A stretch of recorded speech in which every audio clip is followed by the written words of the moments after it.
Good morning, students. Today, let us know what corticosteroids. Corticosteroids ಅಂದರೆ ಏನು? ಕಾರ್ಟಿಕೋಸ್ಟಿರಾಯ್ಡ್ಸು ಬಾಡಿಯಲ್ಲಿ ಹೇಗೆ ವರ್ಕ್ ಆಗುತ್ತೆ, ಕಾರ್ಟಿಕೋಸ್ಟಿರಾಯ್ಡ್ಸ್ನ ಆ್ಯಕ್ಷನ್ಸ್ ಏನೇನು, ಯಾವ ಯಾವ ಆರ್ಗನ್ ಸಿಸ್ಟಮ್ ಮೇಲೆ ಅದರ ಆ್ಯಕ್ಷನ್ಸು ಹೇಗಿರುತ್ತೆ, ಮತ್ತು ಕಾರ್ಟಿಕೋಸ್ಟಿರಾಯ್ಡ್ಸು ಬಾಡಿಯಲ್ಲಿ ಹೇಗೆ ಅಬ್ಸಾರ್ಪ್ಷನ್, ಡಿಸ್ಟ್ರಿಬ್ಯೂಷನ್, ಮೆಟಬಾಲಿಸಮ್ ಮತ್ತು ಎಕ್ಸ್ಕ್ರಿಷನ್ ಆಗುತ್ತೆ ಅಂತ ನೋಡೋಣ. ಮತ್ತು ಯಾವ್ಯಾವ ಪ್ರಿಪ್ರೇಷನ್ಸ್ ಇರುತ್ತೆ ಕಾರ್ಟಿಕೋಸ್ಟಿರಾಯ್ಡ್ಸಲ್ಲಿ, ಯಾವ ಕಾರ್ಟಿಕೋಸ್ಟಿರಾಯ್ಡ್ಸ್ನ ಏನಕ್ಕೆ ಯೂಸ್ ಮಾಡ್ತೀವಿ ಅಂತ ನೋಡೋಣ. ಮತ್ತು ಅದರ ಅಡ್ವರ್ಸ್ ರಿಯಾಕ್ಷನ್ನು ಮತ್ತು ಯಾವ ಟೈಮಲ್ಲಿ ಅದನ್ನು ತಗೋಬಾರ್ದು, ಅದರ contraindications. So let us see what corticosteroids are. First coming to the synthesis. Corticosteroids ಹೇಗೆ ಸಿಂಥಸೈಸ್ ಆಗುತ್ತೆ ಅಂತ ನೋಡೋಣ. ಕೊಲೆಸ್ಟ್ರಾಲು, ನಿಮಗೆ ಗೊತ್ತಿರೋ ಹಾಗೆ ಕೊಲೆಸ್ಟ್ರಾಲು ಬಾಡಿಯಲ್ಲಿ ಲಿಪಿಡ್ ಕ್ಯಾಟಗರಿಗೆ ಸೇರಿಕೊಳ್ಳುತ್ತೆ. ಸೊ ಈ ಕೊಲೆಸ್ಟ್ರಾಲು ತುಂಬ important.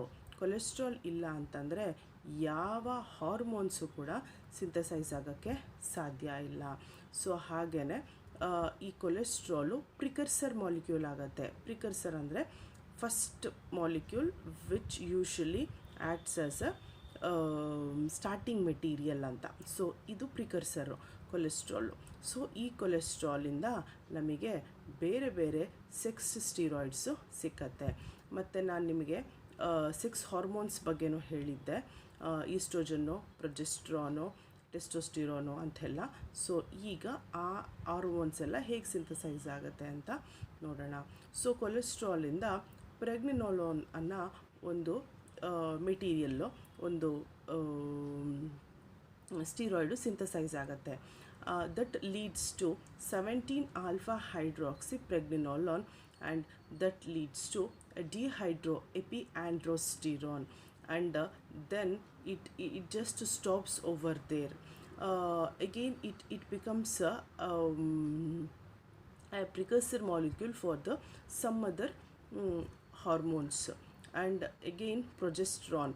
So this progesterone it leads to 17 hydroxyprogesterone, then androstenedione, as well as then estrone, and estradiol is going to synthesize. So that's what the estradiol, what we have got over here. That's what estrogen, where we will get it from the estradiol. So ಹಂಗೇ continue ಆದರೆ ನಮಗೆ 11 ಡೆಸಾಕ್ಸಿ ಕಾರ್ಟಿಕೋಸ್ಟಿರೋನು, 18 hydroxy ಕಾರ್ಟಿಕೋಸ್ಟಿರೋನು ಮತ್ತು ಕೊನೆಗೆ ಆಲ್ಡೋಸ್ಟಿರೋನ್ ಅನ್ನೋ ಒಂದು hormone ಸಿಕ್ಕತ್ತೆ. So it plays vital role in the urine formation. So ಕಿಡ್ನಿಯ ಮೇಲೆ ಆ್ಯಕ್ಟ್ ಮಾಡುತ್ತೆ, ಕಿಡ್ನಿಯ ಟ್ಯೂಬ್ಯೂಲ್ಸ್ಗಳ ಮೇಲೆ ಆ್ಯಕ್ಟ್ ಮಾಡುತ್ತೆ ಈ ಆಲ್ಡೋಸ್ಟಿರೋನು. ಇದರ ಎಫೆಕ್ಟನ್ನು ನಾನು ಫಾರ್ಮಕಾಲಜಿಕಲ್ ಆ್ಯಕ್ಷನಲ್ಲಿ ಹೇಳ್ತೀನಿ. ಸೊ ಹಾಗೆಯೇ we have so many intermediates, and we are going to get cortisol, and again from the androstenedione we will have a testosterone hormone. Then at last we are going to get a estradiol. This is how various sex steroids as well as other hormones are going to synthesize.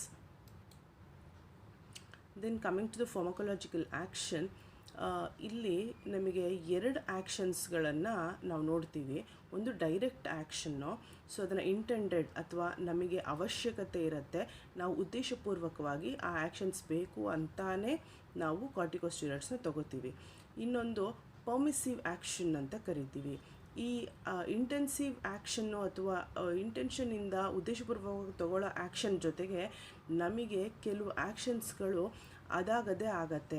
So ಇದನ್ನು ನಾವು side effects ಅಂತನಾದರೂ ಕರಿಬಹುದು, ಅಥವಾ ಈ ಎಫೆಕ್ಟ್ಸೂ ನಾವು ಈ direct actions ಮುಖಾಂತರ ನಮಗೆ ಸಿಕ್ಕ ಬೇರೆ ಆ್ಯಕ್ಷನ್ಸು ಅಥವಾ ನಾವು ಗೊತ್ತಿದ್ದನ್ನು ತಗೊಳ್ಳೋದ್ರಿಂದ ಇದನ್ನು ಪರ್ಮಿಸಿವ್ ಆ್ಯಕ್ಷನ್ಸ್ ಅಂದರೆ already we know and we are taking from with sense ಅಂತ ನಾವು ಅದನ್ನು ಕನ್ಸ್ಯೂಮ್ ಮಾಡಬೇಕಾದ್ರೆ ನಮಗೆ ಗೊತ್ತಿರೋದು ಆ್ಯಕ್ಷನ್ಸ್ ಏನೇನು ಆಗತ್ತೆ ಅಂತ. ಸೊ ಗೊತ್ತಿದ್ದು ನಾವು ತಗೋತಾ ಇದ್ದೀವಿ ಅಂತ ಅನ್ಕೋಬೇಕು. ಅದನ್ನು ಪರ್ಮಿಸಿವ್ ಆ್ಯಕ್ಷನ್ಸ್ ಅಂತ ಕರಿತೀವಿ. ಸೊ ಈಗ ಏನು ಇನ್ಫ್ಲಮೇಷನ್ ಆಗಿರುತ್ತೆ, ಸೊ ಇದನ್ನು ಕಾರ್ಟಿಕೋಸ್ಟೆರಾಯ್ಡ್ಸ್ನ ತೊಗೊಳ್ಳೋದ್ರಿಂದ ಅದು ಆ್ಯಂಟಿ ಇನ್ಫ್ಲಮೇಟ್ರಿ ಆ್ಯಕ್ಷನ್ನ ತೋರಿಸುತ್ತೆ. ಅಂದರೆ ಇನ್ಫ್ಲಮೇಟ್ರಿ ಸೈನ್ಸ್ ಆ್ಯಂಡ್ ಸಿಮ್ಟಮ್ಸ್ನ ಕಡಿಮೆ ಮಾಡ್ತಾ ಹೋಗುತ್ತೆ. ಹಾಗೆಯೇ ಅದು ಬ್ಲಡ್ ಪ್ರೆಷರ್ ಮೇಲಾದರೂ ಎಫೆಕ್ಟ್ ಆಗ್ಬೋದು, ಇಲ್ಲ ಲಿಪೋಲೈಟಿಕ್ ಆ್ಯಕ್ಷನ್ಸನ್ನ ತೋರಿಸ್ಬಹುದು. ಹಾಗೆಯೇ ಅಲರ್ಜಿಗೆ ತುಂಬ ದಿನದಿಂದ ಆ್ಯಂಟಿ ಅಲರ್ಜಿಕ್ ಬೇರೆ ಡ್ರಗ್ಸ್ನ ತೊಗೋತಾ ಇರ್ತೀವಿ, ಅದರಿಂದ ಕಡಿಮೆ ಆಗಿರಲ್ಲ. ಸೊ ಆ್ಯಂಟಿ ಅಲರ್ಜಿಕ್ ಆಗಿ ಕಾರ್ಟಿಕೋಸ್ಟೆರಾಯ್ಡ್ಸ್ನ ತೊಗೋತೀವಿ. ಸೊ ಅದರಿಂದ ಕೂಡ ನಾವು ಈ ಎಫೆಕ್ಟ್ಸ್ಗಳನ್ನು ನೋಡಬಹುದು. So because we cannot avoid, because allergy has to reduce. So since allergy has to reduce, we have to have other actions also along with an anti allergic action ಅಂತ. So and anti immunity ಅಂತ ಕರಿತೀವಿ. ಅಂದರೆ ನಾವು ಕಾರ್ಟಿಕೋಸ್ಟೆರಾಯ್ಡ್ಸ್ನ ತೊಗೊಂಡಾಗ ನಮ್ಮ immunity ಕಡಿಮೆ ಆಗ್ತಾ ಹೋಗುತ್ತೆ. So it may be action on the WBC cells or either it may be action even on the immunoglobulins. So ಹಂಗಾಗಿ ನಮ್ಮ ಇಮ್ಯುನಿಟಿ ಏನಾಗುತ್ತೆ, ಕಡಿಮೆ ಆಗುತ್ತೆ.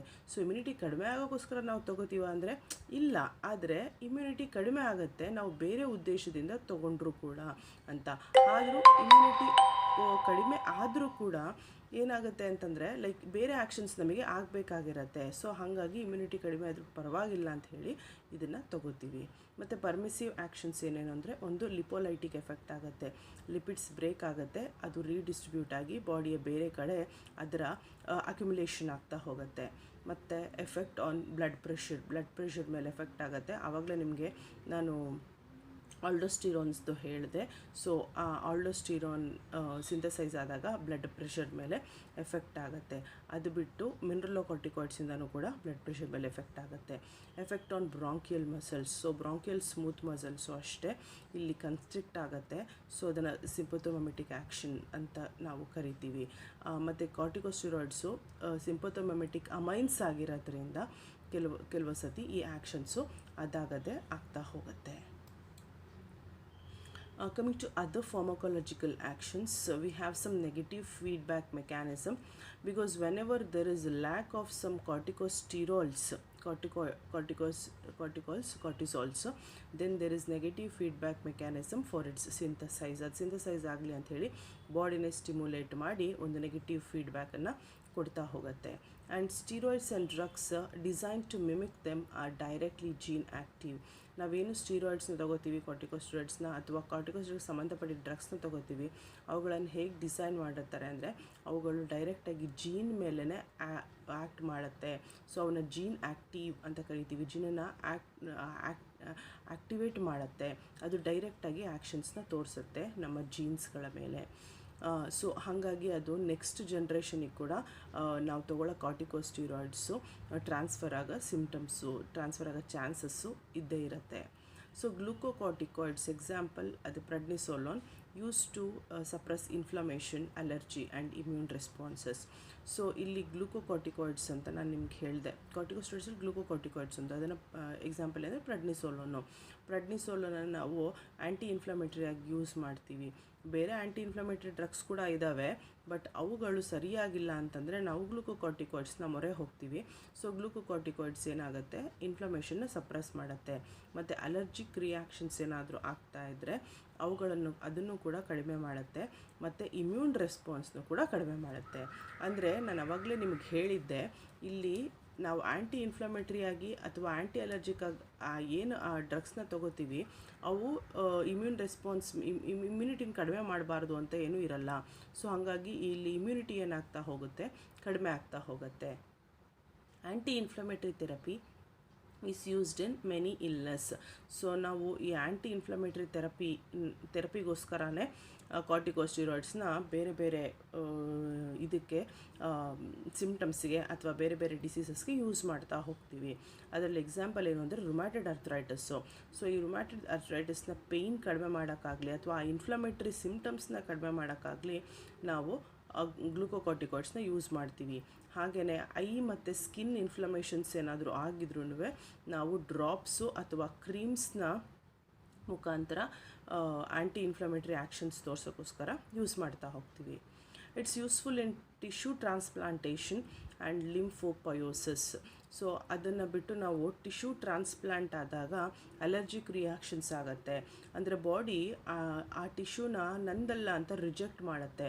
ಸೊ ಆ ರಿಜೆಕ್ಷನ್ನ ಅವಾಯ್ಡ್ ಮಾಡೋಕ್ಕೆ ಅಥವಾ ಅಲರ್ಜಿಕ್ ರಿಯಾಕ್ಷನ್ಸ್ನ ಅವಾಯ್ಡ್ ಮಾಡೋಕ್ಕೆ ಅಂತ ಕೂಡ ನಾವು ಯೂಸ್ ಮಾಡ್ತೀವಿ. And lymphopoiesis. ಸೊ ಕೆಲವು ಸತಿ ಏನಾಗುತ್ತೆ ಅಂತಂದರೆ ಈ ಕ್ಯಾನ್ಸರ್ ಪೇಷಂಟ್ಸಲ್ಲಿ ಎಸ್ಪೆಷಲಿ ಬ್ಲಡ್ ಕ್ಯಾನ್ಸರು ಅಂದರೆ ಲಿಕೇಮಿಯಾ ಮತ್ತು ಲಿಂಫೋಮಾ, ಲಿಂಫ್ ಕ್ಯಾನ್ಸರು ಇದೆಲ್ಲ ಬಂದಾಗ ಏನಾಗುತ್ತೆ ಬಾಡಿಲಿ ಈ ಇಮ್ಯುನಿಟಿ ಯೂಶ್ವಲಿ ಕಡಿಮೆನೇ ಇರುತ್ತೆ. ಬಟ್ ಆದರೂ ಈ ಕ್ಯಾನ್ಸರ್ಸ್ ಆದಾಗ ಸೆಲ್ಯುಲಾರ್ ಚೇಂಜಸ್ ಆಗ್ತಾ ಹೋಗುತ್ತೆ. ಸೊ ಆ ಸೆಲ್ಯುಲಾರ್ ಚೇಂಜಸ್ ಆದಾಗ ಏನಾಗುತ್ತೆ ಅಂತಂದರೆ ಈ ಲಿಂಫು ಎಕ್ಸ್ಟ್ರಾ ಈ ಲಿಂಫ್ ಗ್ಲ್ಯಾಂಡು ಲಿಂಫೋಯ್ಡ್ ಟಿಶ್ಯೂಸ್ನ ಅಥವಾ ಲಿಂಫ್ ಫ್ಲೂಯಿಡ್ನ ಸೆಕ್ರೇಟ್ ಮಾಡಬೇಕಾಗಿರುತ್ತೆ. ಆಗ ಲಿಂಫೋಪಯೋಸಿಸ್ಸು ಅದಾಗದೇ ನಡೆದು ಹೋಗುತ್ತೆ. And striking improvements can be obtained but severe adverse but highly predictable. ಕೆಲವು ಸತಿ ಏನಾಗುತ್ತೆ ಅಂತಂದರೆ ಈ ಅಡ್ವರ್ಸ್ ರಿಯಾಕ್ಷನ್ ಆದಾಗ ಅಥವಾ ನಾವು ಪ್ರೆಡಿಕ್ಟ್ ಮಾಡ್ತಾ ಇರೋದು ನಮಗೇನೆ ಚೇಂಜಸ್ ಗೊತ್ತಾಗ್ತಾ ಇರುತ್ತೆ. ಈ ಚೇಂಜಸ್ ಗೊತ್ತಾದಾಗ ಏನಾಗುತ್ತೆ ನಾವು ಅದನ್ನು ಸ್ಟಾಪ್ ಮಾಡೋಕ್ಕೂ ಆಗಲ್ಲ. ಮತ್ತು ಕೆಲವೊಂದು ಸಂದರ್ಭದಲ್ಲಿ ಅದು ಇಂಪ್ರೂವ್ ಆಗ್ತಾ ಇದೆಯೇನೋ, ಈಗ ಆ್ಯಂಟಿ ಅಲರ್ಜಿಕ್ ಅಂತ ತೊಗೋತಾ ಇರ್ತೀವಿ, ಸೊ ಅಲರ್ಜಿಕ್ ಸಿಂಪ್ಟಮ್ಸ್ ಕಡಿಮೆ ಆಗ್ತಾ ಇದೆ ಅನ್ನೋ ಫೀಲಿಂಗು ನಮಗೆ ಆಗುತ್ತೆ. And other pharmacological action we can see on some biological molecules as well as on some organ system. Among those we can go for the carbohydrates. So carbohydrate metabolism alli namage cortisols help ಮಾಡುತ್ತೆ. Then all the other metabolism, it may be a protein, it may be lipid, and in balancing electrolyte and water, see it usually imbalances. Actually it will not try to balance, but aldosterone somehow it may try, ಆದರೂ electrolyte ಮತ್ತು water ಸರಿಯಾಗಿ balance ಆಗಲ್ಲ. ಇದನ್ನು ನಾವು adverse reaction ಅಂತಲೂ consider ಮಾಡೋಕ್ಕಾಗಲ್ಲ, ಯಾಕೆಂದರೆ ನಾನು ಆವಾಗಲೇ ನಿಮಗೆ ಪರ್ಮಿಸಿವ್ ಆ್ಯಕ್ಷನ್ ಬಗ್ಗೆನೂ ಹೇಳಿದ್ದೀನಿ. ಮತ್ತು ಕಾರ್ಡಿಯೋವ್ಯಾಸ್ಕುಲಾರ್ ಸಿಸ್ಟಮ್ ಮೇಲೂ ಅಷ್ಟೇ. ಸೊ ಇಲ್ಲಿ ಲಿಪೋಲೈಸಿಸ್ ಆಗುತ್ತೆ, ಕೆಲವು ಸತಿ ಫ್ಯಾಟ್ ಡಿಸ್ಟ್ರಿಬ್ಯೂಷನ್ನು ಮತ್ತು ಫ್ಯಾಟ್ ಡೆಪೋಸಿಷನ್ ಆಗ್ತಾ ಹೋಗುತ್ತೆ ಬಾಡಿಯ ಬೇರೆ ಬೇರೆ ಜಾಗದಲ್ಲಿ. ಅದು ಬಿಟ್ಟು ಕೆಲವು ಸತಿ ಮಸಲ್ಸು ಕನ್ಸ್ಟ್ರಿಕ್ಟ್ ಆಗುತ್ತೆ, ಬ್ಲಡ್ ವೆಸಲ್ಸ್ ಕನ್ಸ್ಟ್ರಿಕ್ಟ್ ಆಗುತ್ತೆ. ಸೊ ಆವಾಗ ಕಾರ್ಡಿಯೋವ್ಯಾಸ್ಕುಲರ್ ಸಿಸ್ಟಮ್ ಮೇಲೆ ಕೂಡ ತುಂಬ ಎಫೆಕ್ಟ್ ಆಗುತ್ತೆ, ಬ್ಲಡ್ ಪ್ರೆಷರ್ ಮೇಲೆ ಆಗುತ್ತೆ, ಮತ್ತು ಸ್ಕೆಲಿಟಲ್ ಮಸಲ್ಸ್ ಮೇಲೂ ಅಷ್ಟೇ. ನಾನು ಒಂದೊಂದು ಫಾರ್ಮಕಾಲಜಿಕಲ್ ಆ್ಯಕ್ಷನ್ ಕೂಡ ಡಿಸ್ಕಸ್ ಮಾಡ್ತೀನಿ. ಮತ್ತು ನರ್ವಸ್ ಸಿಸ್ಟಮ್ ಮೇಲೂ it has got an impact. Then what does on stomach ಮೇಲೆ ಎಸ್ಪೆಷಲಿ ಆ್ಯಸಿಡ್ ಸೆಕ್ರೇಷನ್ ಮೇಲೆ it have some action, and even on the blood also. So and anti inflammatory immunosuppression ಇದ್ರ ಬಗ್ಗೆ ಹೇಳಿದ್ದೀನಿ. So respiratory system ಬಗ್ಗೆನೂ ಹೇಳಿದ್ದೀನಿ, like bronchial smooth muscles constrict ಆಗುತ್ತೆ ಅಂತ. And growth as well as cell division it promotes, but in some cases it usually inhibit the growth and even with the cell division. And calcium metabolism. See how do this cortisols they secrete. So corticosteroids, they have action. Some they may show a short term action and some they may show long term action. So let us see. And I have told you about the pituitary gland, so which is called master gland anta endocrine system na explain ಮಾಡಬೇಕಾದ್ರೆ ನಾನು ಹೇಳಿದ್ದೀನಿ. So over here the pituitary gland and adrenal gland, they play vital role. See, and I have told you about even the negative feedback mechanism also. See that there will be, whenever there may be stress, ನಮಗೆ stress ಆಗುತ್ತೆ ಆಯಿತಾ, ಎಲ್ಲರಿಗೂ stress ಆಗೇ ಆಗುತ್ತೆ. ಆ ಒತ್ತಡ ಅನ್ನೋದು it is not only for some individual, it will be there in one or the other circumstances we undergo stress. So whenever the individual undergoes stress, there will be a nerve stimulation.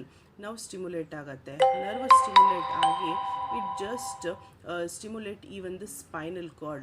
So spinal cord stimulation ಆಗಿ ಆ spinal ಕಾರ್ಡ್ನ ಮುಖಾಂತರ ಏನಾಗುತ್ತೆ, it releases epinephrine and norepinephrine, otherwise called adrenaline and noradrenaline. So adrenaline ಮತ್ತು ಅಡ್ರಿನಲ್ನ ಮೆಡುಲ್ಲಾನ stimulate ಮಾಡುತ್ತೆ, because we have got adrenal cortex and adrenal medulla. See, this is an inner structure of the adrenal gland, that is adrenal medulla.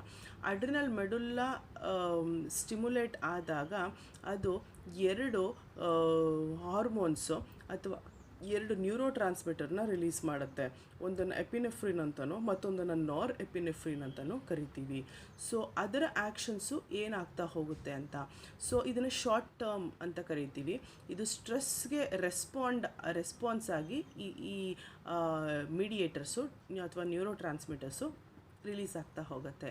That is it is going to have some action on the glycogen. So ಗ್ಲೈಕೋಜನನ್ನು break ಮಾಡಿ ಗ್ಲೂಕೋಸ್ನ release ಮಾಡುತ್ತೆ. So increase blood glucose level ಜಾಸ್ತಿ ಮಾಡುತ್ತೆ, increase blood pressure, increase breathing rate, increase metabolic rate and change in the blood flow patterns.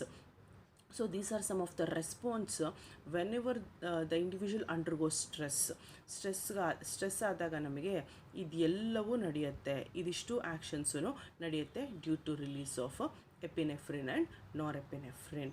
And similarly whenever there will be the stimulation of other, like we have got anterior pituitary and posterior pituitary. So this is anterior pituitary and this is posterior pituitary. So this is due to the release, short term action is due to stimulation of a nerve. And whenever the anterior pituitary gets stimulated, it releases ACTH, that is adrenocorticotropic hormones. ಈ adrenocorticotropic hormones, it is having action on the adrenal cortex. ನಾನು ಆವಾಗಲೇ ಹೇಳಿದೆ, ಎರಡು ಬೇರೆ ಬೇರೆ regions ಇರ್ತವೆ, ಎರಡು layers ಇರ್ತವೆ ಅಂತ. ಸೊ ಇನ್ನರ್ ಮೋಸ್ಟ್ ಸ್ಟ್ರಕ್ಚರ್ನ ನಾವು ಅಡ್ರಿನಲ್ ಕಾರ್ಟೆಕ್ಸ್ ಅಂತ ಮೆಡುಲಾ ಅಂತ ಕರಿತೀವಿ. ಸೊ ಔಟರ್ ಮೋಸ್ಟ್ ಸ್ಟ್ರಕ್ಚರು ನಮಗೆ ಕಾರ್ಟಿಕೋಸ್ಟೀರಾಯ್ಡ್ಸ್ ಹಾರ್ಮೋನನ್ನು ರಿಲೀಸ್ ಮಾಡುತ್ತೆ. ಅದು ಯಾವುದು ಅಂದರೆ ಗ್ಲೂಕೋಕಾರ್ಟಿಕಾಯ್ಡ್ಸು ಮತ್ತು ಮಿನರಲೋಕಾರ್ಟಿಕಾಯ್ಡ್ಸು. ಸೊ ಈ ಗ್ಲೂಕೋಕಾರ್ಟಿಕಾಯ್ಡ್ಸು ಮತ್ತು ಮಿನರಲೋಕಾರ್ಟಿಕಾಯ್ಡ್ಸು ಅಡ್ರಿನಲ್ ಕಾರ್ಟೆಕ್ಸ್ ಸ್ಟಿಮ್ಯುಲೇಟ್ ಆದಾಗ ರಿಲೀಸ್ ಆಗ್ತಾ ಹೋಗುತ್ತೆ. ಸೊ ಮಿನರಲೋಕಾರ್ಟಿಕಾಯ್ಡ್ಸ್ನ ಆ್ಯಕ್ಷನ್ನು ಮತ್ತು ಗ್ಲೂಕೋಕಾರ್ಟಿಕಾಯ್ಡ್ಸ್ನ ಆ್ಯಕ್ಷನ್ನು ಬೇರೆ ಬೇರೆ ಆಗಿರ್ತವೆ. ಸೊ ಹೆಸರೇ ಹೇಳ್ತಿರೋ ಹಾಗೆ ಮಿನರಲ್ ಅಂದರೆ ಅದು ಮಿನರಲ್ಸಿಗೆ ಸಂಬಂಧಪಟ್ಟಿದ್ದು, ಎಸ್ಪೆಷಲಿ ವಿತ್ ಅಯಾನ್ಸ್. ಸೊ ಏನೇನಾಗುತ್ತೆ ಅಂದರೆ sodium ions and water by the kidney. So ಇಲ್ಲಿ ಸೋಡಿಯಮ್ ಮತ್ತು ವಾಟರು ಎರಡು ರಿಟೆನ್ಷನ್ ಆಗ್ತಾ ಹೋಗುತ್ತೆ. ಅದು ರಿಟೈನ್ ಆಗೋದ್ರಿಂದನೇ ಬ್ಲಡ್ ಪ್ರೆಷರು ಜಾಸ್ತಿ ಆಗ್ತಾ ಹೋಗುತ್ತೆ. So that is increase in the blood volume and increase in the blood pressure. ಮತ್ತು ಗ್ಲೂಕೋಕಾರ್ಟಿಕಾಯ್ಡ್ಸು ರಿಲೀಸ್ ಆಗೋದ್ರಿಂದ conversion of proteins and fats into glucose ಏನಾಗಿ ಕನ್ವರ್ಟ್ ಆಗುತ್ತೆ ಅಂದರೆ ಪ್ರೋಟೀನಾಗಿ ಕನ್ವರ್ಟ್ ಆಗುತ್ತೆ. ಬಿಕಾಸ್ ನಾವು ಯಾವಾಗಲೂ ಎಕ್ಸ್ಟ್ರಾ ಪ್ರೋಟೀನು ಎಕ್ಸ್ಟ್ರಾ ಫ್ಯಾಟ್ ತಿನ್ನೋದಕ್ಕಿಂತ ಎಕ್ಸ್ಟ್ರಾ ಗ್ಲೂಕೋಸನ್ನ ಜಾಸ್ತಿ ತಿಂತಾ ಇರ್ತೀವಿ. ಸೊ ಹಾಗಾಗಿ ಆ ಗ್ಲೂಕೋಸು ಎಕ್ಸ್ಟ್ರಾ ಗ್ಲೂಕೋಸ್ ಏನು ತಿಂತೀವಿ ಅದೆಲ್ಲ ಹೋಗಿ ಲಿವರಲ್ಲಿ ಗ್ಲೈಕೋಜನ್ ರೂಪದಲ್ಲಿ ಸ್ಟೋರ್ ಆಗ್ತಾ ಹೋಗುತ್ತೆ. ಸೊ ಇಲ್ಲಿ ಪ್ರೋಟೀನ್ಸು ಮತ್ತು ಫ್ಯಾಟ್ಸ್ ಏನಾಗುತ್ತೆ ಅಂದರೆ they just convert into glucose and it is going to be stored and immune system is going to suppress. So ಇದು ಹೇಳಿದ್ನಲ್ಲ, ಇದು ನಮಗೆ ಅಡ್ವರ್ಸ್ ಎಫೆಕ್ಟ್ ಅಂತ ಕರೆಯೋದಕ್ಕಿಂತ it is a permissive effect. That is immune system ಏನಾಗ್ತಾ ಹೋಗುತ್ತೆ, ಗ್ಲೂಕೋಕಾರ್ಟಿಕಾಯ್ಡ್ಸ್ ಜಾಸ್ತಿ ಆಗ್ತಾ ಇದ್ದ ಹಾಗೆ ಸಪ್ರೆಷನ್ ಆಗ್ತಾ ಹೋಗುತ್ತೆ. So this is how corticosteroids are going to be released during the stress ಆದಾಗ ಜಾಸ್ತಿ ಹೇಗೆ ಕಾರ್ಟಿಕೋಸ್ಟೀರಾಯ್ಡ್ಸು ರಿಲೀಸ್ ಆಗ್ತಾ ಹೋಗುತ್ತೆ ಅಂತ. Let us see the actions, pharmacological actions ನೋಡ್ತಾ ಹೋಗೋಣ. So what is the effect of corticosteroids on carbohydrate and protein metabolism. Carbohydrate ಮತ್ತು protein metabolism ಮೇಲೆ ಹೇಗೆ ಆ್ಯಕ್ಷನ್ ತೋರಿಸುತ್ತೆ ಅಂತ. So glucocorticoids usually increases glyconeogenesis, ಹೊಸ ಗ್ಲೂಕೋಸ್ ಮಾಲಿಕ್ಯೂಲು ಸಿಂಥಸೈಸ್ ಆಗೋ ಹಾಗೆ ಮಾಡುತ್ತೆ.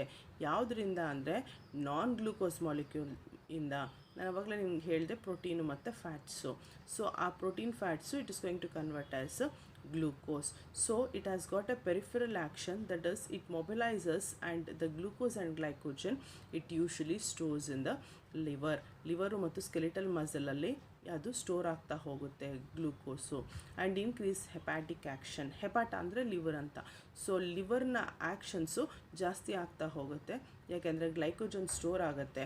ಸೊ ಸ್ಟೋರ್ ಆಗಬೇಕಾದ್ರೆ ಒಂದು ಆ್ಯಕ್ಷನ್ನು, ಮತ್ತು ಗ್ಲೈಕೋಜನ್ನು ನಮಗೆ ಯಾವಾಗ ಹಸಿವಾಗುತ್ತೆ, ನಾವು ಯಾವಾಗ ಗ್ಲೂಕೋಸ್ ತೊಗೊಂಡಿರಲ್ಲ ಆಗ ಗ್ಲೈಕೋಜನ್ ಬ್ರೇಕ್ ಆಗಬೇಕು. ಸೊ ಆ ಗ್ಲೈಕೋಜನ್ ಬ್ರೇಕ್ ಆಗಬೇಕಾದ್ರೆ ಆ್ಯಕ್ಷನ್ಸು. ಸೊ ಹಾಗಾಗಿ ಲಿವರ್ ಮೇಲೆ ಆ್ಯಕ್ಷನ್ಸು, ಲಿವರಲ್ಲಿ ಮೆಟಬಾಲಿಕ್ ಆ್ಯಕ್ಷನ್ಸು, ಫಾರ್ಮಕಾಲಜಿಕಲ್ ಆ್ಯಕ್ಷನ್ಸು ಆಗ್ತಾ ಹೋಗುತ್ತೆ. So it decreases peripheral utilisation of glucose. So glucose peripheral ಆರ್ಗನ್ಸಲ್ಲಿ ಯುಟಿಲೈಸ್ ಆಗೋದು ಕಡಿಮೆ ಆಗ್ತಾ ಹೋಗುತ್ತೆ. ಅದು ಕಡಿಮೆ ಆಗೋದ್ರಿಂದನೇ ಆ್ಯಕ್ಚುಲಾಗಿ ಡೆಪಾಸಿಟ್ ಆಗ್ತಾ ಹೋಗುತ್ತೆ. ಸೊ ಆ ಆ್ಯಕ್ಷನ್ ಕಡಿಮೆ ಆಗ್ತಾ ಇದ್ದಾಗ ಏನಾಗುತ್ತೆ ಅಂದರೆ ಇನ್ಕ್ರೀಸ್ ಗ್ಲೈಕೋಜನ್ ಡೆಪಾಸಿಷನಿಂದ ಲಿವರಲ್ಲಿ ಗ್ಲೈಕೋಜನ್ ಡೆಪಾಸಿಷನ್ನು ಜಾಸ್ತಿ ಆಗ್ತಾ ಹೋಗುತ್ತೆ. So activation of hepatic glycogen synthase, ಒಂದು ಎನ್ಸೈಮು ಗ್ಲೈಕೋಜನ್ ಸಿಂಥೇಸ್ ಅಂತ. ಸೊ ಅದು ಆ್ಯಕ್ಟಿವೇಟ್ ಆಗುತ್ತೆ. ಯಾಕೆಂದರೆ ಗ್ಲೈಕೋಜನ್ ಸಿಂಥೆಸೈಸ್ ಆಗಬೇಕು ಅಂದರೆ ಗ್ಲೈಕೋಜನ್ ಸಿಂಥೇಸ್ ಎನ್ಸೈಮ್ ಬೇಕು. ಸೊ ಗ್ಲೂಕೋಸು ಡೆಪಾಸಿಟ್ ಆಗ್ತಾ ಹೋಗುತ್ತೆ, ಅದು ಗ್ಲೈಕೋಜನ್ ಆಗುತ್ತೆ. ಗ್ಲೈಕೋಜನ್ನು ಲಿವರಲ್ಲಿ ಡೆಪಾಸಿಟ್ ಆಗ್ತಾ ಹೋಗುತ್ತೆ. ಸೊ ಹಾಗಾಗಿ ಈ hepatic glycogen synthase enzyme active ಆಗುತ್ತೆ. ಸೊ ಹೀಗೆ ಕಾರ್ಬೋಹೈಡ್ರೇಟು ಲಿವರಲ್ಲಿ ಡೆಪಾಸಿಟ್ ಆಗುತ್ತೆ. ಇದನ್ನು ಮತ್ತೆ ಅವಶ್ಯಕತೆ ಇದ್ದಾಗ ಬ್ರೇಕ್ ಆಗುತ್ತೆ. So this is what we will call carbohydrate metabolism. And negative nitrogen balance and hyperglycaemia occurs. ಇದರಿಂದ ಏನಾಗುತ್ತೆ ಓವರಾಲ್ ಎಫೆಕ್ಟ್ ಅಂದರೆ ಆ ನೈಟ್ರೋಜನ್ ಬ್ಯಾಲೆನ್ಸು ಸರಿಯಾಗಲ್ಲ. ಯಾಕೆಂದರೆ ಪ್ರೋಟೀನ್ ಮೆಟಬಾಲಿಸಮ್ಮು ಅದು ಸರಿಯಾಗಿ ಆಗದೆ ಇರೋದ್ರಿಂದ. ಮತ್ತು ಹೈಪರ್ಗ್ಲೈಸಿಮಿಯಾ ಅಂದರೆ ಇನ್ಕ್ರೀಸ್ ಗ್ಲೂಕೋಸ್ ಲೆವೆಲ್ ಅಂತ. ಗ್ಲೂಕೋಸ್ ಲೆವೆಲ್ಲು ಬ್ಲಡ್ಡಲ್ಲಿ ಜಾಸ್ತಿ ಆಗ್ತಾ ಹೋಗುತ್ತೆ. So this is the effect usually happens. What about lipid metabolism? Say lipid, it redistributes throughout the body. ಇಡೀ ಬಾಡಿಯ ತುಂಬ ರೀಡಿಸ್ಟ್ರಿಬ್ಯೂಷನ್ ಆಗ್ತಾ ಹೋಗುತ್ತೆ ಲಿಪಿಡ್ದು. ಸೊ ಅದನ್ನು ನಾವು ಲಿಪೋಲೈಸಿಸ್ ಅಂತ ಕರಿತೀವಿ. ಆ ಲಿಪಿಡ್ಸ್ ಬ್ರೇಕ್ ಆಗಿ, ಫ್ಯಾಟ್ಗಳು ಬ್ರೇಕ್ ಆಗಿ ಬಾಡಿಯ ಬೇರೆ ಬೇರೆ ಭಾಗದಲ್ಲಿ ಡೆಪಾಸಿಟ್ ಆಗುತ್ತೆ. ಅದು ಈ ಕತ್ತಿನ ಹಿಂಭಾಗ ಜಾಸ್ತಿ ಆಗುತ್ತೆ. ಆವಾಗ ನಮಗೆ ಒಂದು ಸಿಂಪ್ಟಮ್ ಕಾಣಿಸ್ಕೊಳ್ಳುತ್ತೆ. ಅದನ್ನು ನಾವು ಬಫಲೋ ಹಂಪ್ ಅಂತ ಕರಿತೀವಿ. ಈ ಎಮ್ಮೆಗಳಿಗೆ ಮೇಲ್ಗಡೆ ಹಂಪ್ ಇದ್ದಂಗಿರುತ್ತಲ್ಲ ಅದೇ ಥರ. ಸೊ ಅದಕ್ಕೆ ಹೆಸರು ಬಫೆಲೋ ಹಂಪ್ ಅಂತ. ಸೊ ಅದು ಕುತ್ತಿಗೆ ಭಾಗದಲ್ಲಾಗುತ್ತೆ. ನಾನು ಆಮೇಲೆ ಪಿಕ್ಚರಲ್ಲಿ ತೋರಿಸ್ತೀನಿ ನಿಮಗೆ ಬಫೆಲೋ ಹಂಪ್ ಆದರೆ ಹೇಗಿರುತ್ತೆ ಅಂತ. Then moon face. ಈ ಚೀಕ್ಸ್ ಭಾಗದಲ್ಲಿ, ಚಿನ್ಸಲ್ಲಿ ಯೂಶಲಿ ಏನಾಗುತ್ತೆ ಫ್ಯಾಟ್ ಡೆಪಾಸಿಟ್ ಆಗ್ತಾ ಹೋಗುತ್ತೆ. ಸೊ ಫ್ಯಾಟ್ ಡೆಪಾಸಿಟ್ ಆಗಿ ಅದು ಪೂರ ಗುಂಡಕ್ಕೆ ಅಥವಾ ಕೆನ್ನೆಗಳು ದಪ್ಪಕ್ಕಾಗುತ್ತೆ. ಅದು it seems to be like a moon. ಅದಕ್ಕೆ ಅದನ್ನು ನಾವು ಮೂನ್ ಫೇಸ್ ಅಂತ ಕರಿತೀವಿ. ಸೊ ಇದು ಎರಡನ್ನೂ ನಾವು ಎಫೆಕ್ಟ್ಸ್ ಆಫ್ ಕಾರ್ಟಿಕೋಸ್ಟಿರಾಯ್ಡ್ಸ್ ಅಂತ ಅಥವಾ ಅಡ್ವರ್ಸ್ ಎಫೆಕ್ಟ್ಸ್ ಆಫ್ ಕಾರ್ಟಿಕೋಸ್ಟಿರಾಯ್ಡ್ಸ್ ಅಂತನಾದರೂ ಕರಿಬೋದು. ಒಂದು ಬಫೆಲೋ ಹಂಪು, ಇನ್ನೊಂದು moon face. And it promote adipokinetic agents activity. ಈ adipose tissues which are nothing but the fat tissues. So ಈ ಫ್ಯಾಟ್ ಟಿಶ್ಯೂನ ಮೊಬಿಲೈಸೇಷನ್ನು, ಕೈನೆಟಿಕ್ಸ್ ಅಂದರೆ ಮೂಮೆಂಟ್ ಅಂತ. ಸೊ ಈ ಫ್ಯಾಟ್ ಟಿಶ್ಯೂ ಎಲ್ಲೆಲ್ಲಿ ಮೂವ್ ಆಗುತ್ತೆ, ಮೂಮೆಂಟ್ ಆಗುತ್ತೆ, ಅದನ್ನು ಅಡಿಪೋಕೈನೆಟಿಕ್ ಆ್ಯಕ್ಟಿವಿಟಿ ಅಂತ ಕರಿತೀವಿ. ಸೊ ಈ ಕಾರ್ಟಿಕೋಸ್ಟಿರಾಯ್ಡ್ಸ್ ಏನಾಗಿ ಆ್ಯಕ್ಟ್ ಮಾಡ್ತವೆ ಅಂದರೆ ಅಡಿಪೋಕೈನೆಟಿಕ್ ಏಜೆಂಟ್ಸ್ ಆಗಿ ಆ್ಯಕ್ಟ್ ಮಾಡುತ್ತೆ.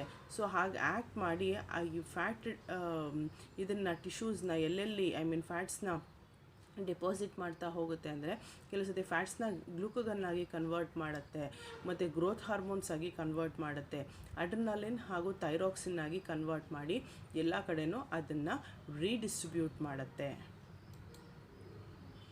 And what is the action on electrolyte and water balance. ನಾನು ಆವಾಗಲೇ ಹೇಳಿದಾಗೆ ಇದು ಮಿನರಲೋಕಾರ್ಟಿಕಾಯ್ಡ್ಸ್ನ ಆ್ಯಕ್ಷನ್ನು. ಏನಂದರೆ ಆಲ್ಡೋಸ್ಟಿರೋನ್ ಇಸ್ ಮೋರ್ ಇಂಪಾರ್ಟೆಂಟ್. ನಾನು ಫಸ್ಟು ಸಿಂಥಸೈಸ್ ಹೇಗಾಗುತ್ತೆ ಆಲ್ಡೋಸ್ಟಿರೋನ್ ಕೊಲೆಸ್ಟ್ರಾಲಿಂದ ಅಂತ ತೋರಿಸಿದ್ದೀನಿ. ಸೊ ಈ ಆಲ್ಡೋಸ್ಟಿರೋನು ತುಂಬ ಇಂಪಾರ್ಟೆಂಟು. ಯಾಕೆಂದರೆ it has got action on a digital convoluted tubule and collecting duct of the kidney. So usually what does this aldosterone does? It just try to reabsorb ಸೋಡಿಯಮನ್ನು ಆ kidney ಟ್ಯೂಬ್ಯೂಲ್ಸಿಂದ reabsorb ಮಾಡ್ಕೊಳ್ಳುತ್ತೆ. So increase urinary excretion of potassium and hydrogen. Sodium reabsorb ಆದ ತಕ್ಷಣವೇ ಅದಕ್ಕೆ ವಾಪಸ್ಸು ಇನ್ನೊಂದು ಇದು ಎಕ್ಸ್ಕ್ರೇಟ್ ಆಗಲೇಬೇಕು. ಸೋಡಿಯಂ ಎಕ್ಸ್ಕ್ರೇಟ್ ಆಗ್ತಾ ಇಲ್ಲ, ಅದು ರೀಅಬ್ಸರ್ವ್ ಆಗ್ತಾ ಇದೆ. ಹಾಗಾಗಿ ಬೇರೆ ಅಯೋನ್ಸು ಎಕ್ಸ್ಕ್ರೇಟ್ ಆಗೋಕ್ಕೆ ಸ್ಟಾರ್ಟ್ ಆಗುತ್ತೆ. ಅದರಲ್ಲಿ ಒಂದು ಪೊಟ್ಯಾಷಿಯಮು, ಇನ್ನೊಂದು ಹೈಡ್ರೋಜನ್ನು.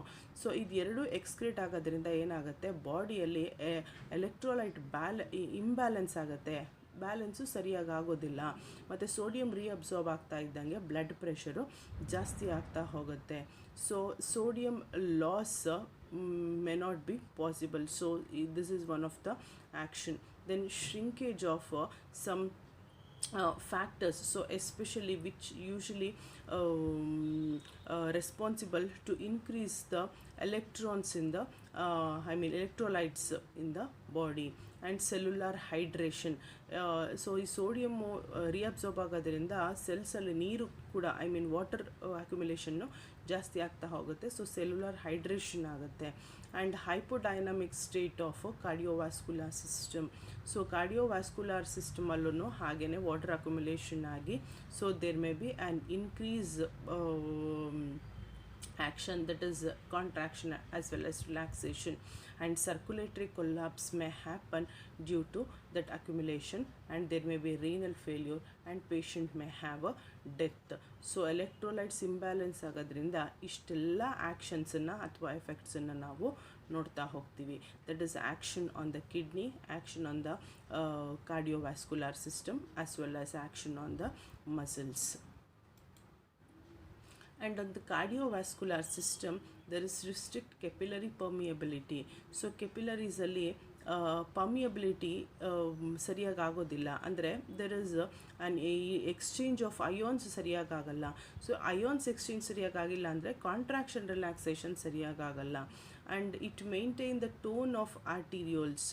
ಸೊ ಈವನ್ ಆರ್ಟೀರಿಯೋಲ್ಸಲ್ಲಿ ಟೋನು ಕರೆಕ್ಟಾಗಾದರೆ ಮಾತ್ರ ಹಾರ್ಟ್ನ contraction relaxation, heart rate, blood pressure ಸರಿಯಾಗಿ ಆಗ್ತಾ ಹೋಗುತ್ತೆ. ಈ ಟೋನು ಸರಿಯಾಗಿ ಮೇಂಟೈನ್ ಆಗಿಲ್ಲ ಅಂತಂದರೆ there may be a collapse. So this may leads to myocardial contractility. So ಈ ಹಾರ್ಟ್ನ ಮಸಲ್ಸ್ ಏನಾಗುತ್ತೆ, ಕಾಂಟ್ರಾಕ್ಟ್ ಆಗುತ್ತೆ, ಸರಿಯಾಗಿ ರಿಲ್ಯಾಕ್ಸ್ ಆಗಲ್ಲ, ಜೊತೆಗೆ ವಾಟರ್ ಅಕ್ಯುಮುಲೇಷನ್ ಆಗುತ್ತೆ. ಸೊ ಇದೆಲ್ಲ ಎಫೆಕ್ಟೂ ಆಗ್ತಾ ಹೋಗುತ್ತೆ due to action of mineralocorticoids. So whether mineralocorticoids induce hypertension. ಹಾಗಾದರೆ ಮಿನರಲೋಕಾರ್ಟಿಕಾಯ್ಡ್ಸು ಹೈಪರ್ ಟೆನ್ಷನ್ನ ಕಾಸ್ ಮಾಡುತ್ತಾ ಅಂತ? ಆಬ್ವಿಯಸ್ಲಿ ಕಾಸ್ ಮಾಡುತ್ತೆ. ಯಾಕೆ ಅಂತಂದರೆ sodium sensitise blood vessels to the action of catecholamines and ಇನ್ಶಿಯೋಟೆನ್ಸಿನ್.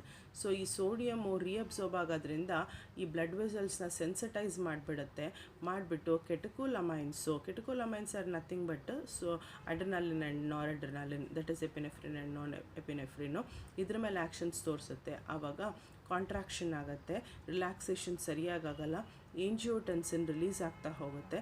ಅದು ರಿಲೀಸ್ ಆಗ್ತಾ ಇದ್ದಂಗೆ ಬ್ಲಡ್ ಪ್ರೆಷರು ಜಾಸ್ತಿ ಆಗ್ತಾ ಹೋಗುತ್ತೆ. Because it leads to constriction of blood vessels constrict ಆಗುತ್ತೆ. So mineralocorticoids are responsible to induce hypertension, or it may increase the blood pressure. So what is the action on skeletal muscles? It may be needed for the maintaining normal function of skeletal muscles. Obviously corticosteroids are important and they are responsible for functioning of skeletal muscles, but some disease like Addison disease may takes place. What are the symptoms of Addison disease? Andre weakness and fatigue. It is due to inadequacy of circulatory system ಅಲ್ಲಿ blood circulation ಸರಿಯಾಗಿ ಆಗದೆ, contraction ಅಷ್ಟೇ ಆಗಿ relaxation ಆಗದೆ ಇರೋದ್ರಿಂದ ಏನಾಗುತ್ತೆ ಅಂದರೆ it may release to some weakness and it may even show some fatigue also. So ಆ ಪ್ರೊಲಾಂಗ್ ಯೂಸ್ ಮಾಡೋದ್ರಿಂದ, ಅಂದರೆ ತುಂಬ ವರ್ಷಗಳ ಕಾಲ ನಾವು ಕಾರ್ಟಿಕೋಸ್ಟೆರಾಯ್ಡ್ಸ್ನ ಯೂಸ್ ಮಾಡ್ತಾ ಇದ್ದರೆ it may leads to steroid myopathy. So skeletal muscles rigid ಆಗಿಬಿಡ್ತವೆ, ಹಾಗೆಯೇ ಅದು ಸ್ಟಿರಾಯ್ಡಲ್ ಮಯೋಪತಿ ಅಂತ ಆ ಸಿಂಪ್ಟಮ್ನ ಕಾಸ್ ಮಾಡ್ತಾ ಹೋಗುತ್ತೆ. So what is the action on central nervous system? So on the nervous system, it may change the mood, it may change the behavior of the individual, and even sometimes there may be a brain excitability. So steroids na ತಗೊಳ್ಳೋದ್ರಿಂದ ಪೇಷಂಟ್ದು mood it may change and initially it may have excitation. ಬಿಗಿನಿಂಗಲ್ಲಿ ಏನಾಗಿರುತ್ತೆ ಅಂದರೆ excitation ಇರುತ್ತೆ, but ಹಾಗೆ ಬರ್ತಾ it may cause depression ಆಗ್ತಾರೆ. Individuals. ಹಾಗೆಯೇ ಬಿಹೇವಿಯರಲ್ಲೂ ನಾವು ಚೇಂಜಸನ್ನು ನೋಡ್ತಾ ಇರ್ಬೋದು. ಅಂದರೆ ಅವ್ರು ನಾರ್ಮಲ್ಲಾಗಿ ಎಲ್ಲ ಟೈಮಲ್ಲೂ ಬಿಹೇವ್ ಮಾಡಲ್ಲ.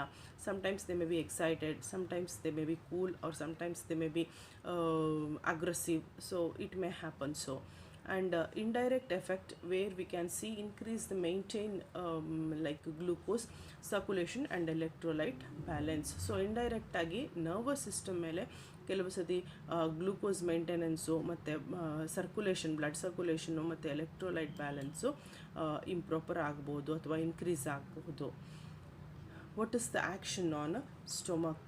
So it increase the acid secretion and pepsin secretion. So gastric acid secretion, that is hydrochloric acid secretion ಮತ್ತು ಪೆಪ್ಸಿನ್ ಸೆಕ್ರೇಷನ್ ಜಾಸ್ತಿ ಮಾಡುತ್ತೆ. ಸೊ ಅದು ಜಾಸ್ತಿ ಆಗ್ತಾ ಇದ್ದಂಗೆ ಗ್ಯಾಸ್ಟ್ರಿಕ್ ಜ್ಯೂಸು ಅದರ pH ಜಾಸ್ತಿ ಆಗ್ತಾ ಹೋಗುತ್ತೆ. ಸೊ pH ಜಾಸ್ತಿ ಆದರೆ obviously it may leads to gastritis and ultimately to the ulcer. That's what we will call it as peptic ulcer. ಇದನ್ನು ಪೆಪ್ಟಿಕ್ ಅಲ್ಸರ್ ಅಂತ ಕರಿತೀವಿ. This is the effect of the corticosteroids on the stomach. So that is increase acid and pepsin secretion, and this may also lead to decreased immune response to H. pylori. So Helicobacter pylori ಅಂತ ಒಂದು organism ಇರುತ್ತೆ ಸ್ಟೊಮಕಲ್ಲಿ. It may be helpful for maintaining the stomach pH as well as it will be helpful for the digestionಗೆ ಮತ್ತು ಸ್ಟೊಮಕ್ನ ಇದನ್ನು maintain ಮಾಡೋಕ್ಕೆ, pHನ maintain ಮಾಡೋಕ್ಕೆ ಈ H. pylori ಆರ್ಗ್ಯಾನಿಸಮು ಅಥವಾ ಸ್ಟೊಮಕಲ್ಲಿ ಯಾವ ನಾವು ಅನ್ಹೈಜೀನ್ ಫುಡ್ಸ್ ಎಲ್ಲ ತಿಂದಾಗ ಹಾರ್ಮ್ಫುಲ್ ಬ್ಯಾಕ್ಟೀರಿಯಾನ ಡಿಸ್ಟ್ರಾಯ್ ಮಾಡೋಕ್ಕೆ ಅಂತ ಇರುವಂಥ ಆರ್ಗ್ಯಾನಿಸಮು ಅದರ ರೆಸ್ಪಾನ್ಸು ಕಡಿಮೆ ಆಗ್ತಾ ಹೋಗ್ಬಿಡುತ್ತೆ. ಸೊ ಆವಾಗ it may leads to infection. So action on the blood, so especially on RBC and WBC, that is in case of red blood corpuscles, it may increase the hemoglobin but decreases the RBC content. ಅದು ಎರಿಥ್ರೋಫಾಗೋಸೈಟೋಸಿಸ್ ಆಗೋದ್ರಿಂದ, I mean engulfment of this erythrocyte cells, so there may be decrease in the number of RBC. ಆದರೆ ಹೀಮೋಗ್ಲೋಬಿನ್ನ increase ಮಾಡ್ತಾ ಹೋಗುತ್ತೆ. ಹಾಗೆಯೇ WBC ನೋಡಿದರೆ decrease in the lymphocytes. So ಈ ಲಿಂಫೋಸೈಟ್ನ count ಕಡಿಮೆ ಆಗೋದ್ರಿಂದನೇ ಬಹುಶಃ ಇಮ್ಯುನಿಟಿನೂ ಕೂಡ ಕಡಿಮೆ ಆಗ್ತಾ ಹೋಗ್ಬೋದು. ಯೂಸಿನೋಫಿಲ್ಸ್, ಮೋನೋಸೈಟ್ಸ್ ಆ್ಯಂಡ್ ಬೇಸೋಫಿಲ್ಸ್ ಇಷ್ಟು ಕೂಡ ಏನಾಗುತ್ತೆ, ಕಡಿಮೆ ಆಗ್ತಾ ಹೋಗುತ್ತೆ. So this may leads to some decrease in the immune response.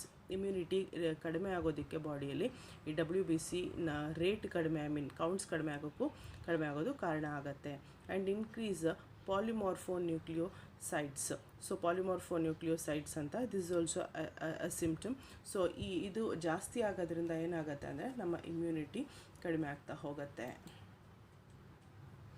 So coming to anti-inflammatory symptoms, we have the WBC monocytes. ನಾನು ನಿಮ್ಗೆ ಆವಾಗಲೇ ಹೇಳಿದೆ. ಸೊ ಇಲ್ಲಿ ಏನಾಗುತ್ತೆ ಅಂದರೆ ಈ ಮೋನೋಸೈಟ್ಸು, ಲಿಂಫೋಸೈಟ್ಸು ಎಲ್ಲದರದ್ದು ಕೌಂಟ್ ಕಡಿಮೆ ಆಗ್ತಾ ಹೋಗುತ್ತೆ. ಹಂಗಾಗಿ ಇನ್ಫ್ಲಮೇಟ್ರಿ ಲೈಕ್ ಆ್ಯಂಟಿ ಇನ್ಫ್ಲಮೇಟ್ರಿ ಆ್ಯಕ್ಷನ್ಸ್, ಇಮ್ಯೂನ್ ರೆಸ್ಪಾನ್ಸ್ ಕಡಿಮೆ ಆಗ್ತಾ ಹೋಗುತ್ತೆ. But inflammatory action, that is anti inflammatory actions ಜಾಸ್ತಿ ಹೋಗ್ತಾ ಹೋಗುತ್ತೆ. ಅಂದರೆ ನಾವು ಉದ್ದೇಶಪೂರ್ವಕವಾಗಿ ಇನ್ಫ್ಲಮೇಷನ್ ಕಡಿಮೆ ಆಗಬೇಕು ಅಂತಲೇ ತಗೋತಾ ಇರ್ತೀವಿ. ಸೊ ಹಾಗಾಗಿ ಇನ್ಫ್ಲಮೇಟ್ರಿ ಸಿಂಪ್ಟಮ್ಸು ಕಡಿಮೆ ಆಗುತ್ತೆ. The macrophages into affected area and elaboration of chemotactic substances. ಇಲ್ಲಿ ಈ ಮ್ಯಾಕ್ರೋಫೇಜಸ್ಸು, ಕಿಮೋಟ್ಯಾಕ್ಟಿಕ್ ಸಬ್ಸ್ಟೆನ್ಸ್ ಎಲ್ಲ ಏನು ಅಂದರೆ they increase the pain in the body. Inflammatory ಸಿಂಪ್ಟಮ್ಸ್ನ ಮತ್ತು ಪೇಯ್ನನ್ನು ಜಾಸ್ತಿ ಮಾಡ್ತಾ ಇರುತ್ತೆ. ಹಾಗಾಗಿ ಇದು ಕಡಿಮೆ ಆಗಬೇಕು. ಇದನ್ನು ಕಡಿಮೆ ಮಾಡಿದ್ರೆ, ಸಪ್ರೆಸ್ ಮಾಡಿದ್ರೆ ಏನಾಗುತ್ತೆ, ಇನ್ಫ್ಲಮೇಟ್ರಿ ಸಿಂಪ್ಟಮ್ಸ್ ಕಡಿಮೆ ಆಗುತ್ತೆ. ಸೊ ಹಾಗಾಗಿ ಮ್ಯಾಕ್ರೋಫೇಜು ಮತ್ತು ಕಿಮೋಟ್ಯಾಕ್ಟಿಕ್ ಸಬ್ಸ್ಟೆನ್ಸಸ್ಸು ಎರಡನ್ನೂ ಕೂಡ ಕಡಿಮೆ ಮಾಡ್ತಾ ಹೋಗುತ್ತೆ ಕಾರ್ಟಿಕೋಸ್ಟೀರಾಯ್ಡ್ಸು. ಮತ್ತು ಲಿಪೋಕಾರ್ಟಿನ್. ಸೊ ಈ lipocortin it just class will continue after 20 seconds. Class will continue after 20 seconds.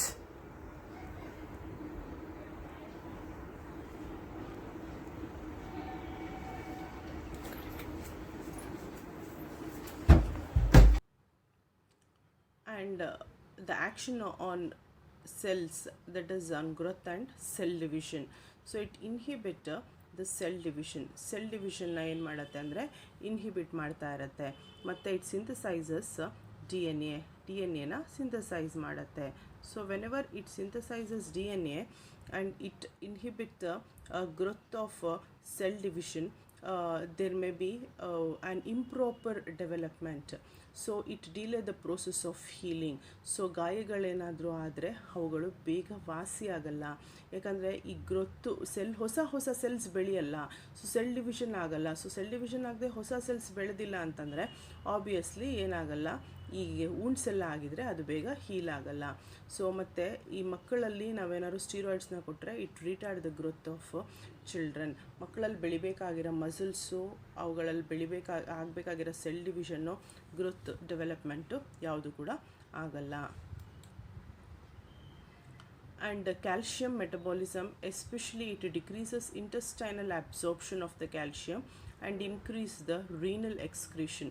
So ಕಿಡ್ನಿಯಲ್ಲಿ ಕ್ಯಾಲ್ಶಿಯಮ್ನ ಎಕ್ಸ್ಕ್ರೀಟ್ ಮಾಡ್ತಾ ಹೋಗುತ್ತೆ, ಇಂಟೆಸ್ಟೈನಲ್ಲಿ ಅದರ ಅಬ್ಸಾರ್ಪ್ಷನ್ನ ಕಡಿಮೆ ಮಾಡ್ತಾ ಹೋಗುತ್ತೆ. ಹಾಗಾಗಿ we find excessive loss of calcium ಏನಾಗುತ್ತೆ ಬಾಡಿಯಲ್ಲಿ ಲಾಸ್ ಆಗ್ತಾ ಹೋಗುತ್ತೆ. ಯಾಕಂದರೆ ಕಿಡ್ನಿ ಇಂದ ಅದು ಎಕ್ಸ್ಕ್ರೀಟ್ ಆಗ್ತಾ ಹೋದರೆ so we cannot find calcium. So there may be excessive loss of calcium from spongy bones. So spongy bones ಅಲ್ಲಿ ಏನಾಗುತ್ತೆ, ಕ್ಯಾಲ್ಶಿಯಮು ಲಾಸ್ ಆಗ್ತಾ ಹೋಗುತ್ತೆ. ಹಾಗಾಗಿ ವರ್ಟೆಬ್ರಲ್ ಕಾಲಮು, ರಿಬ್ಸು ಎಲ್ಲನೂ ವೀಕ್ ಆಗ್ತಾ ಹೋಗುತ್ತೆ. ಸರಿಯಾಗಿ ಕೂತ್ಕೊಳ್ಳೋಕ್ಕಾಗಲ್ಲ, ಫಿಟ್ನೆಸ್ ಮೇಂಟೈನ್ ಮಾಡೋಕ್ಕಾಗಲ್ಲ. ಮತ್ತು ಕ್ಯಾಲ್ಶಿಯಮ್ ಲಾಸಿಂದ so there may be a weak bones. And on the respiratory system, it may cause constriction on bronchial smooth muscle, so we cannot find any type of bronchodilatory action. And most potent and most effective anti-inflammatory, the inflammation ವಿಷಯಕ್ಕೆ ಬಂದಾಗ it may show some action, the potent action ತೋರಿಸುತ್ತೆ. ಅದಕ್ಕೋಸ್ಕರ ಅಂತಲೇ ನಾವು inflammatory symptoms reduce ಮಾಡೋಕ್ಕೆ ಅಂತ ತಗೋತೀವಿ. But bronchial smooth muscles ಮೇಲೆ ಅಥವಾ ರೆಸ್ಪಿರೇಟರಿ ಸಿಸ್ಟಮ್ ಮೇಲೆ it may have minimal action and effects not seen immediately. ತಕ್ಷಣ ನಾವು ಆ ಎಫೆಕ್ಟನ್ನು ನೋಡೋಕ್ಕೂ ಆಗಲ್ಲ. It may delay some 6 hours. And inhaled corticosteroids are use for long term control. ಅದೇ ರೆಸ್ಪಿರೇಟರಿ ಇನ್ಫೆಕ್ಷನ್ಸ್ ಏನಾದರೂ ಆಗಿದ್ದು ಆ ಕಾರ್ಟಿಕೋಸ್ಟಿರಾಯ್ಡ್ಸ್ನ ಇನ್ಹೇಲ್ ಮಾಡಿದರೆ ಅದು ಲಾಂಗ್ ಟರ್ಮ್ ಕಂಟ್ರೋಲನ್ನು ಕೊಡುತ್ತೆ. And the action itself it starts after some 6 hours. Then what are the other preparations of corticosteroids? We see cortisol, corticosterone, that is cortisone, prednisolone, then methylprednisolone. See, it has got different anti-inflammatory action as well as different salt retaining, and topically we can use or not anta. So this chart you can go through, and this is which usually these are the preparation and which can show some intermediate action are triamcinolone, then paramethazone and fluprednisolone. This can show some action, so they don't have any salt retaining activity. And long acting, that is betamethasone and dexamethasone. So it has got, ನಾವು ಜಾಸ್ತಿ creams ಆಗಿ use ಮಾಡ್ತೀವಿ, anti inflammatory ಏಜೆಂಟಾಗಿ use ಮಾಡ್ತೀವಿ. So ಎಲ್ಲೆಲ್ಲಿ ಗಾಯಗಳಿಗೆಲ್ಲ ಆಗಿರುತ್ತೆ ಅಲ್ಲಿಗೆ ಬಿಟಾಮೆಥಾಸೋಮು, ಡೆಕ್ಸಾಮೆಥಾಸೋನು ಆಯಿಂಟ್ಮೆಂಟನ್ನು ಹಾಕ್ತಾರೆ. And mineralocorticoids we have got the fludrocortisone and DOCA ಅಂತ ಕರಿತೀವಿ, deoxy cortico steroid.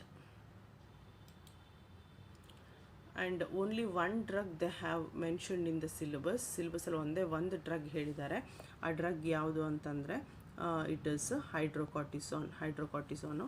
So let us see what is ಹೈಡ್ರೋಕಾರ್ಟಿಸೋನ್ and it's action. So hydrocortisone is a topical steroid that reduces the action of chemical mediators that causes redness, swelling, itching, inflammation in the body. So hydrocortisone ನಾವು ಹೇಗೆ use ಮಾಡ್ತೀವಿ ಅಂದರೆ ಒಂದು tropical ಅಂದರೆ which is used on the external skin surface ಅಥವಾ external ಆಗಿ use ಮಾಡ್ತೀವಿ. ಅದನ್ನು ಟಾಪಿಕಲ್ ಏಜೆಂಟ್ ಅಥವಾ ಸ್ಟೀರಾಯ್ಡ್ ಅಂತ ಕರಿತೀವಿ. ಸೊ ಈ ಟಾಪಿಕಲ್ ಸ್ಟೀರಾಯ್ಡು ಹೇಗೆ ಆ್ಯಕ್ಟ್ ಮಾಡುತ್ತೆ ಅಂದರೆ ಇನ್ಫ್ಲಮೇಟರಿ ಸಿಂಪ್ಟಮ್ಸ್ನ ಕಡಿಮೆ ಮಾಡುತ್ತೆ. ಇನ್ಫ್ಲಮೇಟರಿ ಸಿಂಪ್ಟಮ್ಸ್ ಯಾವುದು? ರೆಡ್ನೆಸ್ಸು, ಸ್ವೆಲ್ಲಿಂಗು ಮತ್ತು ಇಚ್ಚಿಂಗು, ಈ ಸಿಂಪ್ಟಮ್ಸ್ನೆಲ್ಲ ಕಡಿಮೆ ಮಾಡುತ್ತೆ. It acts rapidly but has short duration of Class will continue after 20 seconds. Class will continue after 20 seconds.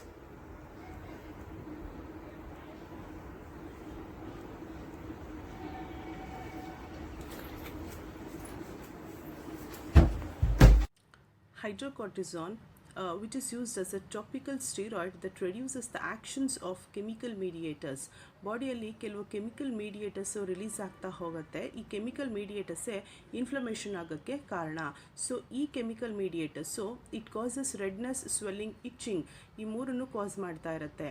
ಈ ಕೆಮಿಕಲ್ ಮೀಡಿಯೇಟರ್ಸ್ನ ಆ್ಯಕ್ಷನನ್ನು ಕಡಿಮೆ ಮಾಡೋಕ್ಕೆ ನಾವು ಹೈಡ್ರೋಕಾರ್ಟಿಸೋನನ್ನು ಟಾಪಿಕಲ್ ಸ್ಟಿರಾಯ್ಡ್ ಆಗಿ ಅಂದರೆ ಎಕ್ಸ್ಟರ್ನಲ್ ಸರ್ಫೇಸಿಗೆ ಮಾತ್ರ ಯೂಸ್ ಮಾಡ್ತೀವಿ, either in the form of cream or in the form of ointment ಅಥವಾ ಕ್ರೀಮ್ನ ರೂಪದಲ್ಲಿ. ಆವಾಗ ಇನ್ಫ್ಲಮೇಟರಿ ಸಿಂಪ್ಟಮ್ಸು, ಈ ರೆಡ್ನೆಸ್ಸು, ಸ್ವೆಲ್ಲಿಂಗು, ಇಚ್ಚಿಂಗು, ಎಕ್ಸಿಮಾ ಇದೆಲ್ಲ ಕಡಿಮೆ ಆಗ್ತಾ ಹೋಗುತ್ತೆ. ಆ್ಯಂಡ್ ಇಟ್ಸ್ ಆ್ಯಕ್ಟ್ಸ್ ರ್ಯಾಪಿಡ್ಲಿ, ತಕ್ಷಣಕ್ಕೆ ಆ್ಯಕ್ಟ್ ಮಾಡುತ್ತೆ. And has short duration, but ತುಂಬ ಹೊತ್ತು ಆ್ಯಕ್ಟ್ ಮಾಡಲ್ಲ.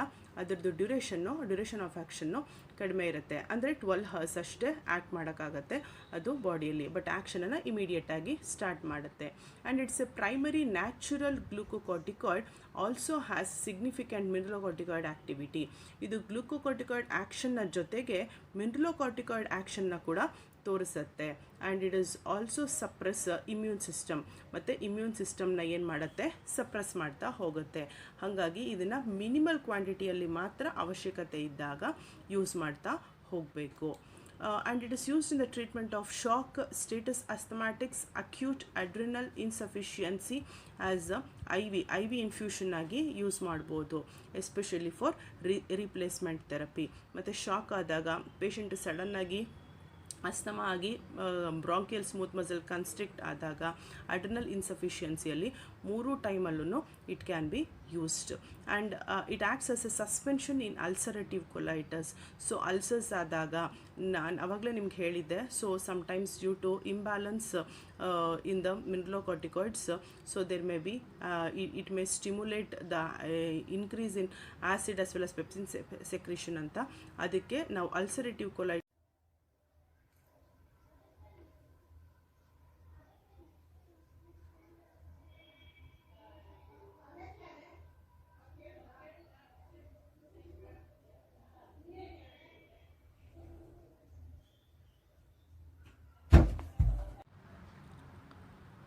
topically used in the form of ointment for skin allergies, rashes, dermatitis, eczema, insect bite. ಇದೆಲ್ಲ ಅಲರ್ಜಿಕ್ ರಿಯಾಕ್ಷನ್ಸ್ನ ಕಾಸ್ ಮಾಡುತ್ತೆ. ಅಲರ್ಜಿಕ್ ರಿಯಾಕ್ಷನ್ಸ್ ಕಾಸ್ ಆದಾಗ ಇನ್ಫ್ಲಮೇಟ್ರಿ ಸಿಂಪ್ಟಮ್ಸ್ ಕೂಡ ಬರುತ್ತೆ. ಸೊ ನಾವು ಹೈಡ್ರೋಕಾರ್ಟಿಸಾನ್ನ ಆ್ಯಂಟಿ ಅಲರ್ಜಿಕ್ ಆಗಿ ಈ ಎಲ್ಲ ಸಿಂಪ್ಟಮ್ಸ್ಗೂ ಯೂಸ್ ಮಾಡ್ಬೋದು.